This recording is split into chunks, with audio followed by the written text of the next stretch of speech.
Hello, my name's Ryan. I think I know all of you. So I study a master's here in electroacoustic composition, and on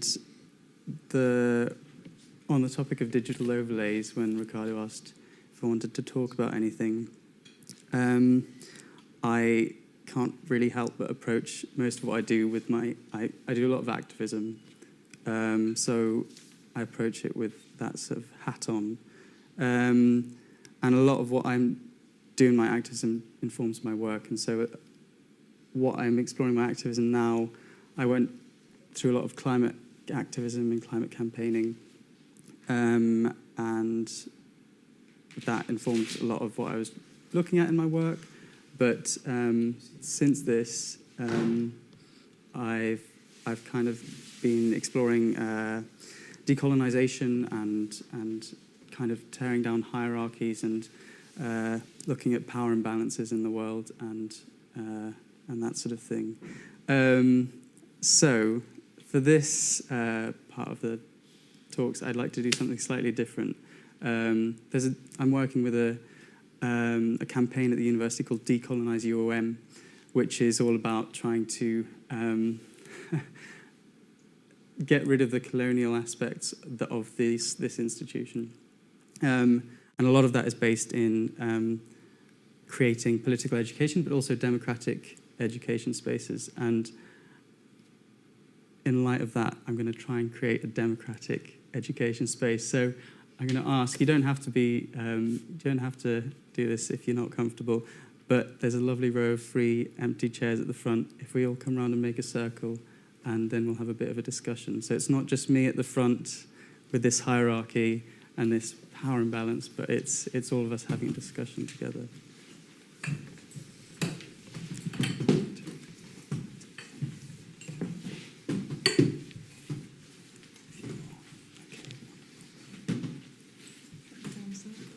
Yeah, in a circle would be great.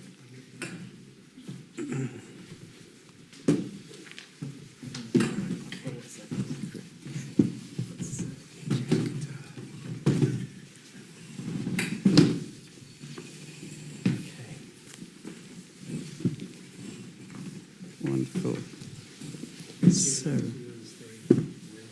yeah, that's not going to happen. Cool, that's fine. Shall we start by just going around and introducing ourselves, just in case we don't know each other? So I'm Ryan, and I study electroacoustic composition. Yeah, that's me. Yeah. Pass it this way. I'm Rob. I'm not part of the course. I'm here with Hayley and just interested.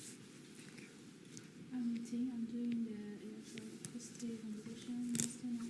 Thank you. Hi, my name's Simon. I'm lecturing music technology at Salford. I just walked in the door just as you said. Bring the chairs round, so call it a key moment, obviously. I'm Hongzhou. I'm from China and I'm doing my PhD in electronic acoustic composition. I'm Ricardo, music staff here. Hi, I'm Mark. I'm a local composer and past PhD student at Manchester. Yeah, I'm Paul. I'm also a past PhD student in electroacoustic music composition. I'm Harry. I've just finished my master's in electroacoustic composition. I'm trying to navigate the world after that. You're speaking later on. Hi everyone, I'm Daichi. I'm studying electroacoustic master. Okay, well, welcome everyone. So the title of this sort of, I'm going to call it a workshop because it's not talk, is Digital Overlays, Democracy or Dystopia. So when I came to the idea of digital overlays, and I assumed that meant augmented reality, virtual reality, these sort of things, and obviously it's a lot broader than that. I couldn't help all these new technologies that are being used in composition and stuff. I couldn't help but think of all the sort of dystopian stories that go along with them, sort of there's stories of racist AI. There was a recent case in the US courts where it would predict that black inmates would reoffend more than white inmates purely based on skin color. I'm sure you all know about Caroline Flack in the news recently, and the use of social media and the more general media in sort of, it's suggested that was what drove a court case against her, even when the people involved in the court case wanted to find a way through that without the courts involved. And then also Cambridge Analytica, Facebook, social media, that sort of thing, using these technologies to manipulate people as opposed to democratize. Come join.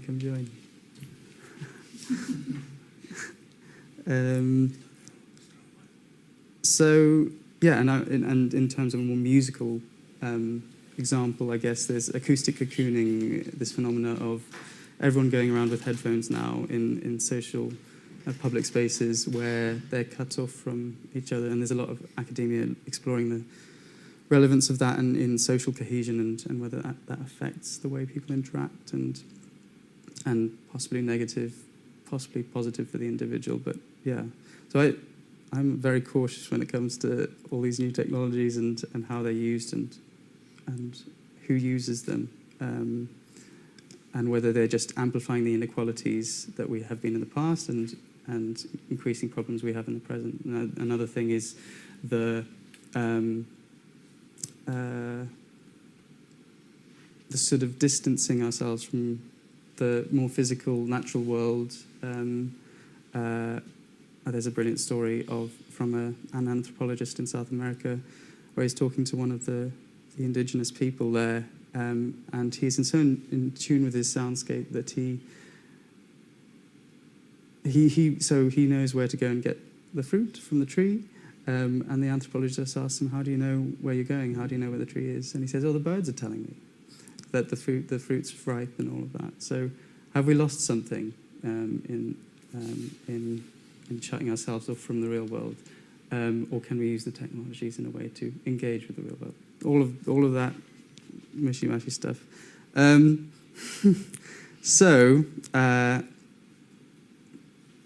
Yeah, but perhaps it's not so bad. You might look at digital overlays, these new technologies that are being used. The Greeks, some Greeks were scared of the invention of writing, and whether that would inhibit our ability to remember stuff. Maybe it has, but it's also brought a lot of good to the world, I guess you could say. There's other indigenous activists in North America who'd say that it's an inherently colonial act, so who knows? Anyway, so whether it's good or bad or is maybe not the point, but it's how it's used and who uses it. And is it just amplifying these problematic power structures that have existed in the past and are still with us?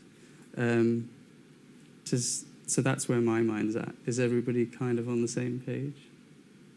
Yeah? Any questions? Anybody not really understand?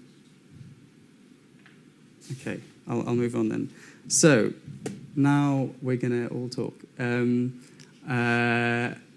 I've got 3 sort of rounds of thought to explore, because I'm not an expert, I don't know. And there's a lot more collective knowledge in the room than just out of my head and my mouth. So I thought we'd start by asking the question, what is the aim of using new technology in our work? And so if you don't produce art or use technology, that's fine. But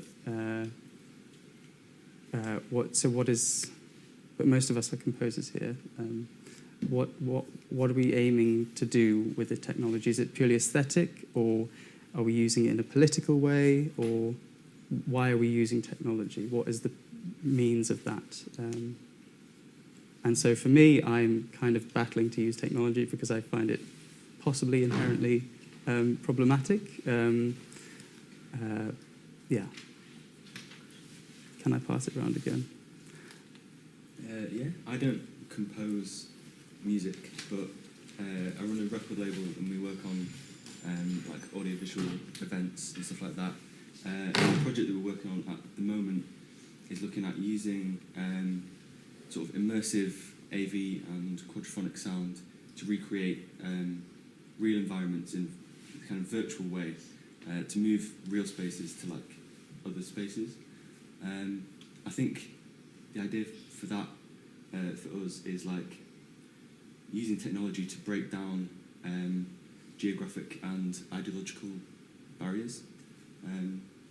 So we're doing it about climate change at the moment, and looking at the idea that people see climate change as something that's geographically distant or sort of temporally distant, something that's in the future.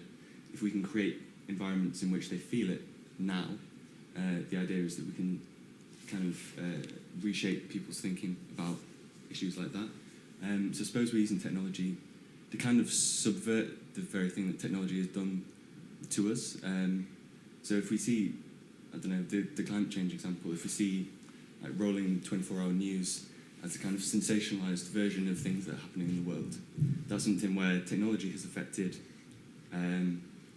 the way in which we see things as real or entertainment. If we can use technology again to kind of break that down and reconnect with like sort of current sensory feeling, if that makes sense, then yeah, we kind of subvert the distance that technology has given us from things and use it to like bring us back to it again. Very cool. Yeah, brilliant.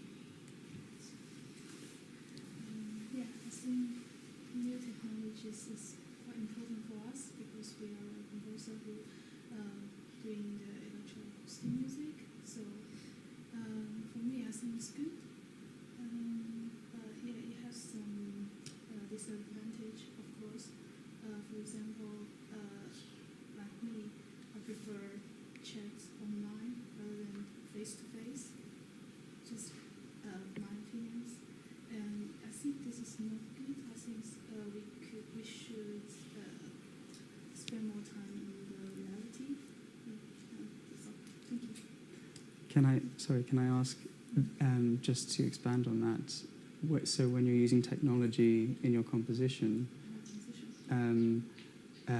why have you come to using technology as opposed to just playing instruments or doing something that's maybe less digital? Why are you attracted to using technology in your composition? Yeah, I think new technology has more possibility for us, for the music as well. Like the traditional instrument, I think the frequency is very limited.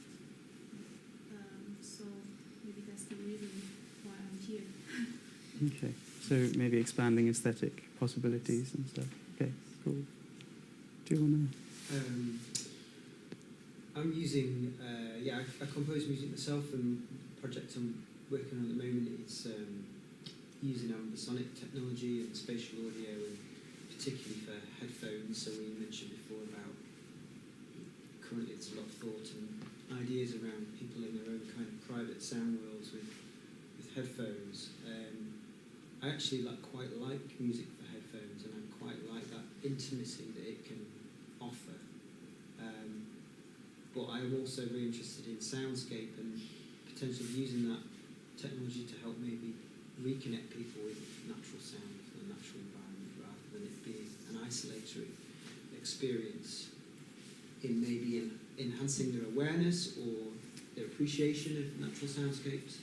So a lot of my work, I'll go and record in various natural environments and use that as part of the composition.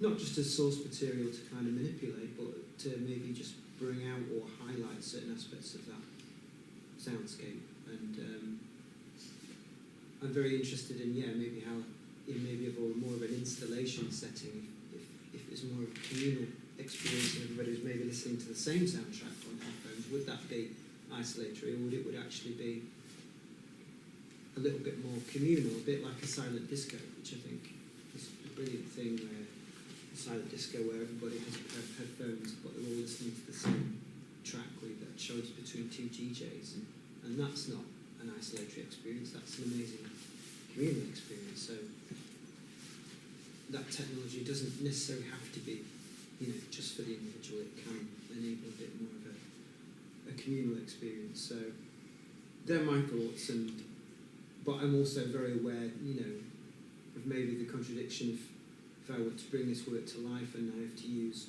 all these tools to create it. Is that not just perhaps not encouraging, but going towards the destruction of the environments that I'm trying to capture? So there's a big contradiction there that I'm still grappling with, I think. I could go on for ages, but I won't. That's good. Thank you. Pass it over. For sure. I think for me, the technology have two main interesting points for me. One is to create something that expand the possibility, like you mentioned before. You can create such thing, like AR. 20 years people never think about. Maybe they think about it, but it's never gonna happen in that time. But right now it's happening. What's the next? I always want to ask myself, what's the possibility of the technology? What you can create the art work with that technology? Because basically all the technology is not designed for composition, creating art, so you have more possibility. And the second, more important for me, I think, is to use this technology as a new angle to look back to our own culture and what we already done. Can we create something new with this technology, like the it's a really Asian kind of artist stuff, but with the new technology we can create some new form, also have this like ancient culture inside. I think it's really these 2 points to drive me for using technology, creating composition and stuff. Okay, so there's a cultural element and an aesthetic element. It's sort of, okay. Yeah, brilliant, thank you. I think the question could be better refined. Yeah, with due respect. go ahead, When you please. talk about technology, the piano is technology. Yeah. It's 200 years old, not 100 or more. We're still talking about technology. If you talk about technology related to the new one, refer to new technology, then of course there are lots of things that are coming up that we don't like. And then in that respect, because I actually have a sort of force driven towards technology inside myself, I don't know why.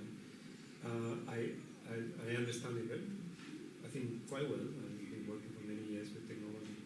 I actually see these problems sometimes even earlier than most people do. And I've been working on cryptography audio and trying to understand how to protect ourselves from that idea of someone imposing how do we deal with technology. Meaning that, even after 2 years, I know how to encrypt my phone, I have to do all the things, I understand how can you protect yourself a little bit. I still see this as a very, very dynamic organism, like almost like a virus that multiplies and changes form. So no matter how updated you are, how much you try to protect yourself, there's always like a new twist in the technology, and then everything you created to put these boundaries towards your privacy and yourself, they become breached somehow, and then gain a lot of information that we don't understand about what's going on. And I think it's not so much about us as individuals, it's becoming more like this metadata that, for example, this is a relational group. Someone knows that we are all related. So even if you protect yourself as a person, there's still this overlay of shared information that this is where is the danger. So if I can come back on that then, it's inevitable, the technology's being created and it's here, so we may as well use it. That's kind of maybe where you're coming from. But so the reason you're so involved in using these new technologies and within your art and embedding your art within them is that is there what is your reason? Why are you drawn to those technologies? I think you get bored of the physical. Okay. Many reasons. Good to know. Mark? Yeah. Yeah, it's good to define what you mean by technology. Yeah. That's a good point, like Ricardo.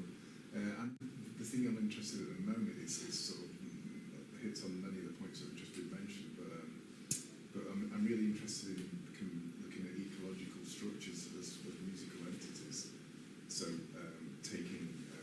trying to address what nature is. I think there's a separate binary, which is quite confusing people when we've been quite political on one side, and really sort of extending that sort of philosophy of like Bernard Bruno or Toro, or like looking at sort of readdressing nature. So I use like data from as an input or a medium to sort of like try to devise representation of unseen creatures, like macroinvertebrates in rivers that have something to do at the moment, rather than everything being focused on the human all the time. Looking at sort of extended forms outside of the human condition, because I think it gets a bit egocentric and it sort of tends to get blurred a lot, be it political or not political. I think the ego gets in the way of a lot of thinking about stuff. So it's trying to sort of question the dualism to your relationship between technology, whether you're a composer looking at whatever piece of technology, or how you're experiencing it out in the public domain. But I like the journey idea of it. I've used like an old synthesizer from when I was 15, still use that to sort of like using data and stuff. And personally, I like to know how things work, because to me it's like uncovering the truth of something. Somebody can tell me, oh, this is a latest sort of GAN AI machine that can do all this fantastic art stuff, but when you look at the reality, it's still subjective. So it's playing within that sort of field, kind of questioning it. Okay. So quite political in a way. Quite political in a way. Or sort of, you're very... Yeah, it is. It's trying to stand outside of it, but at the same time not become apolitical and not sort of get drawn to one side or the other. But it's kind of like where you have to take a side at some point, I suppose. But that's Right. But I kind of like the idea of like tapping into nature and be it soundscape recording or data or bugs in rivers, to sort of give me an idea that there's other stuff going on other than just like what you just experienced in the studio. Yeah. Bring yourself. Thank you. Brilliant. Sure. Let's see. I don't think I have too much to say. I mean, like those who know my works, I'm running out of time. So I do some political stuff, but I also do like non-political works at the same time. I don't think that, like, if I reflect back on my work, I don't think that the use of a certain type of technology particularly has had particularly evil or good kind of connotations on the work itself. But what I found for my works particularly, there are two things that are quite important that are kind of beyond the technology itself, is like how you present it and how much of an audience you can captivate with your work. Because we can use all kinds of technologies, but if we understand something, that's fine, but it really comes down to the outreach you can have, like with, how much of that thing that you understand about the technology you use, how much can you, for example, tell someone else.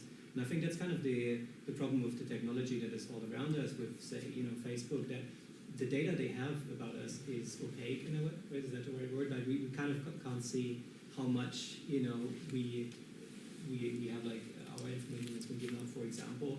And I can see a potential here with, even what we talked today, the digital overlay, getting the virtual back into the real, to make that more clear, for example. Like it could be that, there are ways, you have your glasses on and it will just tell you how you've been tracked, throughout your day, for example, like whatever you want. So I can see potential there. For me as a composer, although I still have to say, it's kind of a bit of a cop-out that most of the technology I use, I think of it as being agnostic to being on some sort of level between good and evil, but it's kind of a bit of a cop-out, but I try to make up for it by reach people in one way or another. So I can't say much about technology. That's my point. I try to look more into audiences. Yeah. Okay. Hayley? Yeah, I guess so. The piece that I'm going to be talking about in a little while is like an interactive sound walk. So I guess the idea there was to kind of bring listeners' awareness to like the history of a place, which you'd be completely unaware of if you weren't listening to this piece or engaging that way, and bringing kind of archival recordings into the space that they're about or where they were recorded maybe like 50 years ago. So yeah, I think it can have a positive impact in that way, just kind of connecting people to spaces and yeah. Thank you. Kochi? Yeah, it's an interesting one. So when you say, some people might say like technology is, the progress of technology is a necessity, but I think it's just completely just convenience. Like we survived without it before, and it's just making things more and more convenient for us. So like on my person, I've got like contactless, bus pass, my phone, communication, music, and all that stuff. Like we don't really need it. It's just things that make life a little bit easier. So never really thought about good or evil, but yeah. Okay, so thank you. Interesting to hear that. Perhaps I posited myself as too much of a down with all this new tech type thing. For me, the kind of going on what Volk was saying, if you go back to this, I spoke about Greek writing before, and being afraid of this new technology of writing stuff down on a piece of paper.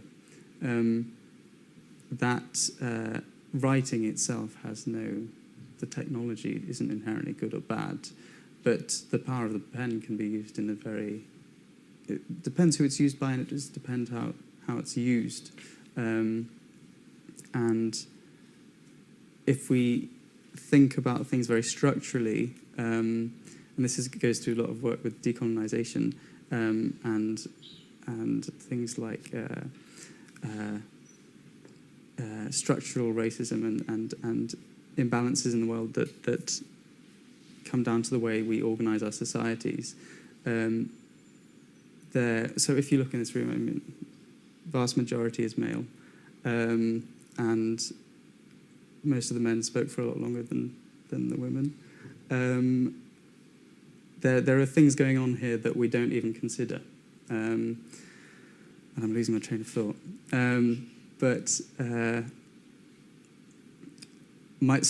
I'm going to go back. My question was how we use how are we using these technologies? Is it very mindful, or is it just to achieve an aesthetic, or is it inherently trying to be quite political in using it in a very in a way that is trying to engage people in a certain way, or help them see the world in a certain light, and that sort of thing. Anyway, we haven't got very long, so we're far over time. So I'm just going to dash through these quickly. Then, so we'll just open it up and have a quick few thoughts on these questions. And if you put your hand up, I'll come to you just to help move it swiftly on.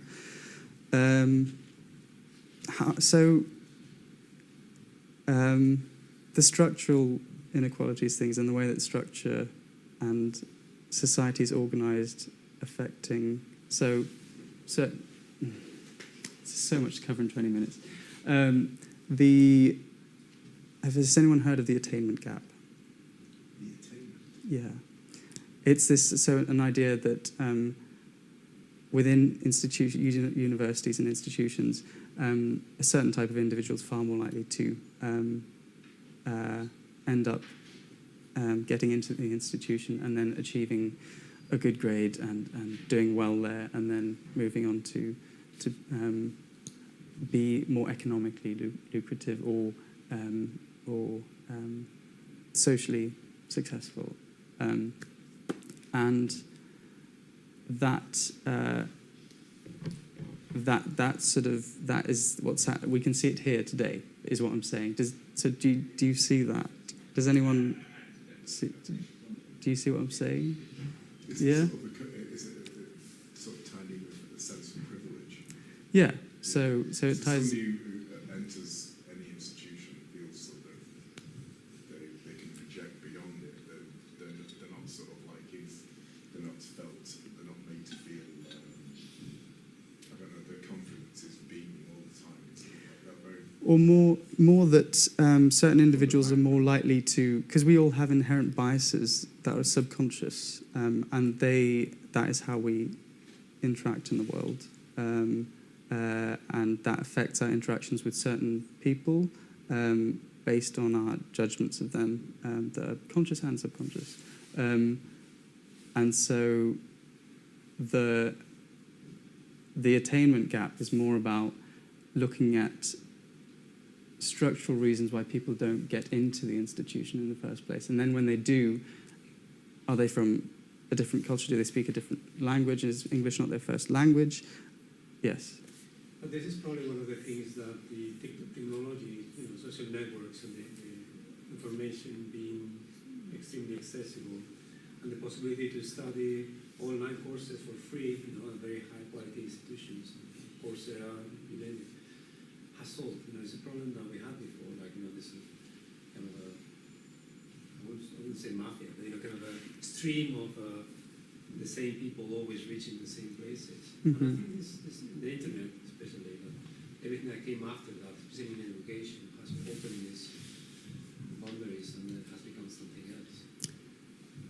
I may disagree, but this is my understanding. I think there's potential there. I don't think myself. I'm not lived on this earth as long as you, but I'm not so sure that it's just the technology that's done that, or whether it's certain. So within the university now, there are certain procedures and stuff that mean one has to.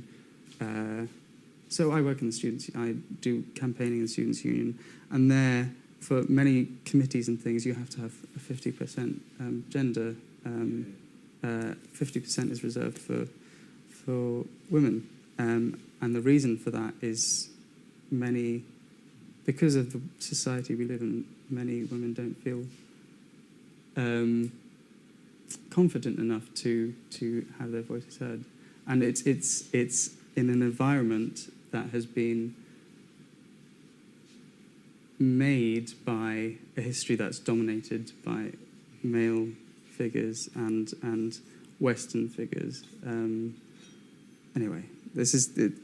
Anyway, I'm going to move it on quickly. So there's this idea. Quickly. I was talking about some sort of democracy, democratic sort of Yeah, system where yeah. it doesn't matter regardless of. I'm not saying it doesn't matter, but I'm saying it makes it open for us to be here. The technologies made us all become here, through our work within our climate and music, and things like that. So it does sort of nullify a lot of these things. Not saying that it shouldn't be brought up, but it makes it more accessible. It makes you, if you can't play the piano, or you can program a computer, you can still make music. So it breaks down that barrier of a traditional sort of instrumental, that you have to be good at an instrument to be good at music type sort of mentality, which is totally profound. Mm-hmm. So that's maybe as far as composing goes, and not yeah. Anyone else have any comments on that? Okay, so so this is kind of leads into the question I was going to ask: is how does art use these technologies in a way that's different from en masse? So these technologies are usually driven by creating them to market them, and whereas art is maybe not so obsessed by being able to sell itself, and it's more about exploring an aesthetic or art for art's sake, so to speak. Is there a difference there?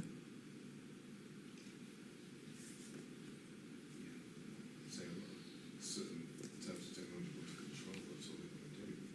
Say, for example, sort of Google, it just wants to be dominate, and it's used politically, it's usually from some sort of, it's not good. It's just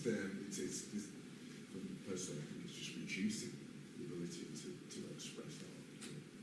I think art is probably one of the only places where you can fully express yourself. You should be.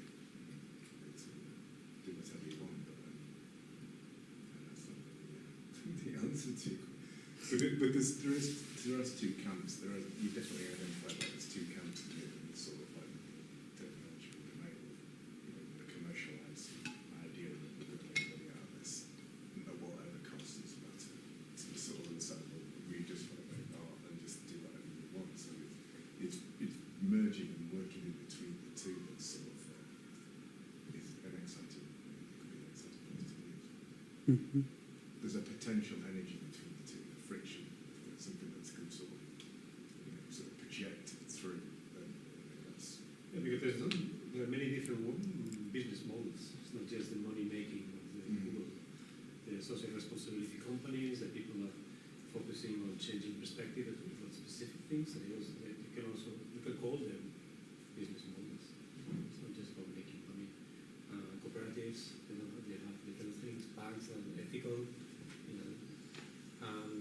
And I think when we use this idea of the business, the Google line, we think about monsters around it, but this is just one aspect of it. Of course, it's dominant in the use of technology, and it's what we have to act. But, So Dr. Simon Simmons, from the first talk today, she's now using, is using, for you, those of you who weren't there, is using a Google Pencil in her work, which was bought. Some artists developed it for to be used in virtual reality, to be able to draw in virtual reality, and it was bought by Google, and they paid them to develop it, and so now all the proceeds of that, the use of that, go towards Google as a company. So her using that in her art,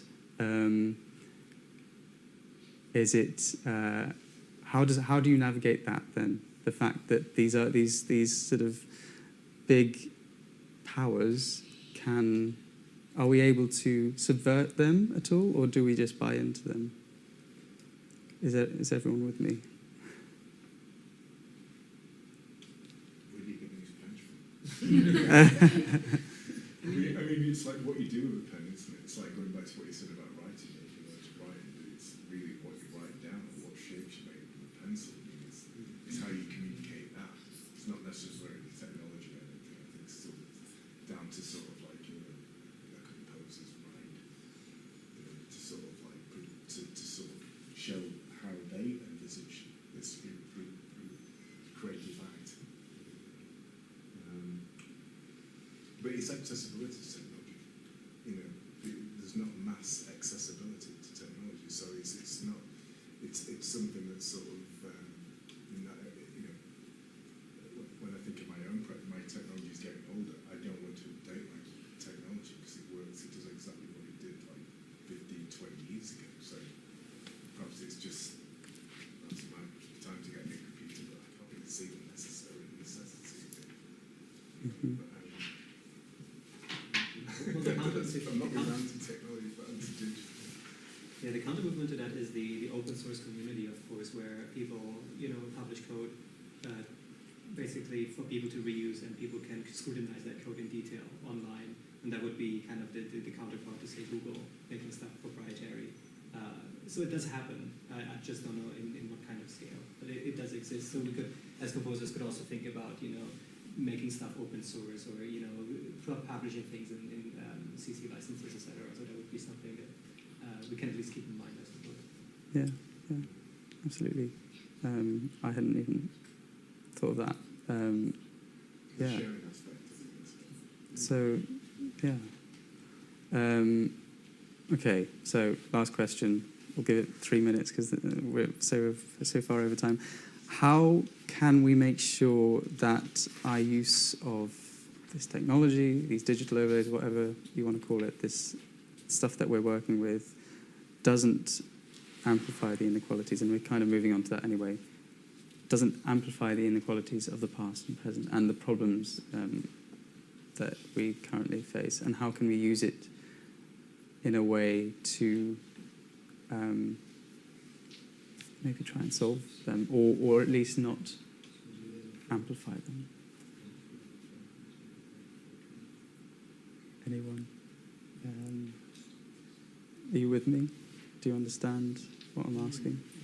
It's a big question. Yeah, because we've kind of touched on it. Open source.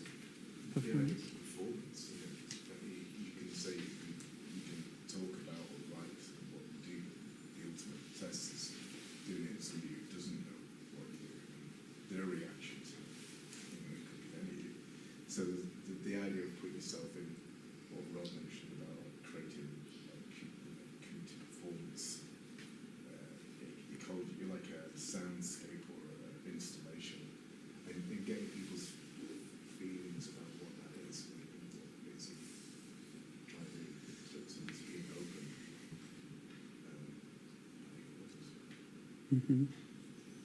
Ryan, I'm a bit worried about having Ignatius waiting for Okay. too long. Because Great. he's on a different I'll just country. finish then on the note that it's, for me, I think, and this is kind of formed through this discussion as well, the use of these texts in with our minds that are working in very creative ways, as long as we inform ourselves of these imbalances in the world and these inequalities and problems, we can, I think it's important that we, and a lot of you are already, I think, trying to inform your art by that. But it's important that we use that creative juice to inform the way we make our art. So yeah, I'll leave it on that note. But thank you for this weird experimental thing.